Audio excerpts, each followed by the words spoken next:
नमस्कार, स्वागत है आपका हमारे इस चैनल में। मैं हूं आपके साथ श्रुति। दिल्ली चुनाव नजदीक है तो नेताओं की जुबान भी तड़पने लगी है और वही हुआ शुक्रवार को। जी हां, अरविंद केजरीवाल ने बीजेपी पर जो हमला बोला उसे सुनकर तो मानो बीजेपी वाले वोट खरीदने के साथ साथ अपनी ईमानदारी भी बेच रहे हैं। अब अरविंद केजरीवाल ने बीजेपी पर आरोप लगाया है कि वो दिल्ली में खुलेआम वोट खरीद रहे हैं और ये सब पुलिस के संरक्षण में हो रहा है। मतलब पुलिस भी ना अब तो ये भी कहेगी कि हमसे पंगा मत लो, हम भी चुनाव कार्यों में लगे हुए हैं। दिल्ली का यह चुनाव बहुत अलग हो रहा है। खुलेआम बीजेपी वाले पैसे बांट रहे हैं और यह पुलिस के संरक्षण में हो रहा है। यह देश के लिए बहुत खतरनाक है। कुछ बीजेपी नेता खुलेआम पैसे बांट रहे हैं, ये कहना है अरविंद केजरीवाल का। अब अरविंद केजरीवाल ने ये भी कहा कि अगर बीजेपी पैसे दे रही है तो ले लो, मगर अपना वोट मत बेचना।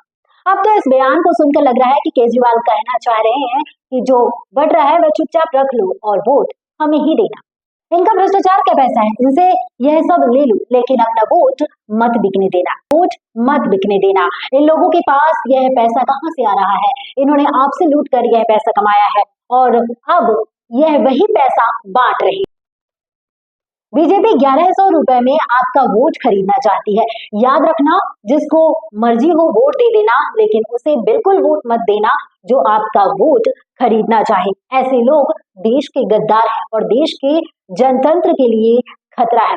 अब तो मामला इतना गंभीर हो गया कि अरविंद केजरीवाल ने यह तक कह दिया कि अगर आपने साड़ी के बदले वोट बेच दिया तो समझ जाइए अपने देश को बेच दिया। मतलब अरविंद केजरीवाल ने कहा कि आपका वोट देने का अधिकार बाबा साहेब ने दिलवाया है, यह बहुत बेशकीमती है। एक साड़ी के बदले अपना वोट मत बेचना। अगर आपने पैसे के लिए वोट बेचा तो समझिए आपने देश बेच दिया।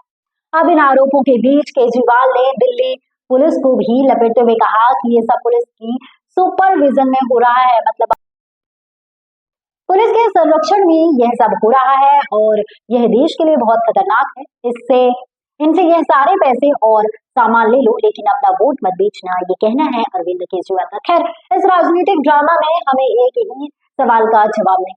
खैर, इस राजनीतिक ड्रामा में मेन मुद्दा तो कहीं दिख नहीं रहा है। क्या दिल्ली वाले इस बार साड़ी के बदले वोट नहीं बेचेंगे या फिर से वही पुरानी कहानी होगी या फिर कुछ नया होगा? जो भी चुनावी मौसम में ऐसे तगड़े ट्वीट्स और टर्न्स तो आते ही रहते हैं। तो बने रहिए हमारे साथ और इस चैनल को सब्सक्राइब करना बिल्कुल भी ना भूलें और ऐसे ही न्यूज़ के साथ और ऐसी खबरों के लिए बने रहिए हमारे साथ।